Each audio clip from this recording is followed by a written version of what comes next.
Now we have Ben Nixon up on the stage who's gonna do a piece. Just give him a minute.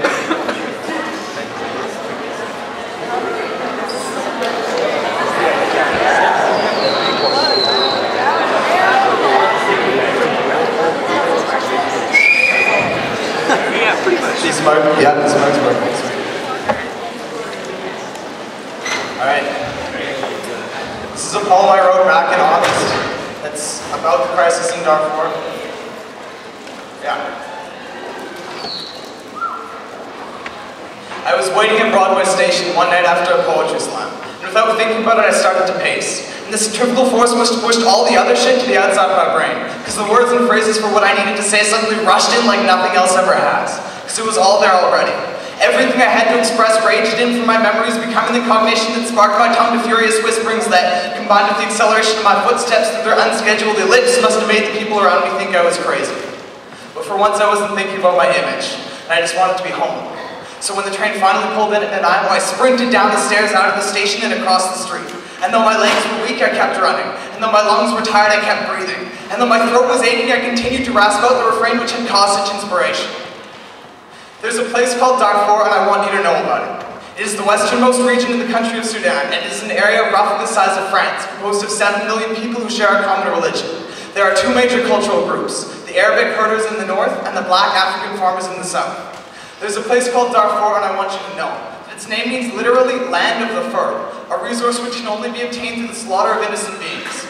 Its southern region is composed of sands which beneath their surface contain vast pools of oil, a resource which can only be obtained through the slaughter of innocent beings. There's a place called Darfur, and I want you to know that I'm not saying who the bad guys are, but 3 years ago rebel groups began attacking government targets because they felt that the government was neglecting the blacks in favor of the Arabs. There's a place called Darfur, and I want you to know that the government responded by organizing militia groups to strike back. And although everybody denies their affiliations, these horseback devils are spreading unbridled terror. There's a place called Darfur, and I want you to know that after government airstrikes, a group called the Janjaweed rides into villages, burning, raping, and pillaging, cleansing the black population.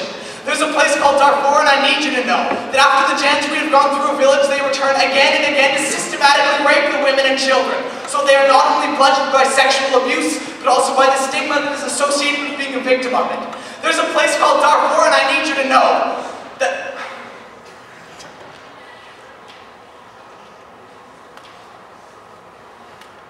there's a place called Darfur, and I need you to know that the reason you haven't heard about this is that the media doesn't consider it sensational. A UN report determined that there was no sign of genocidal intent. But look at the fur villages. Black men slaughtered outside of their torched homes. Black women forced into sexual slavery. Black babies lying with their faces smashed in. Then look at the Arabic village 500 meters away, untouched. There's a place called Darfur, and I need you to know 400,000 civilians have died. That's twice the death toll of the 2004 tsunamis. And 2 million people have been forced to flee their homes to seek shelter in refugee camps. There's a place called Darfur, and I need you to know that due to a lack of international support, the aid workers in these camps had to cut rations to half the daily minimum requirement. So these people they were trying to save were starving to death right before their eyes.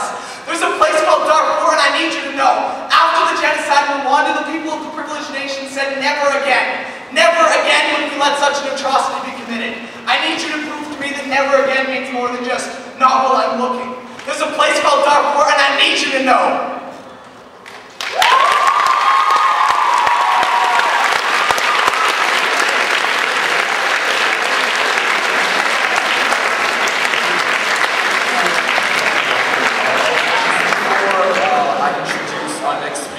I just want to comment really quickly on the fact that there are 2 tables, one down here and one outside, and basically after the show, if you feel like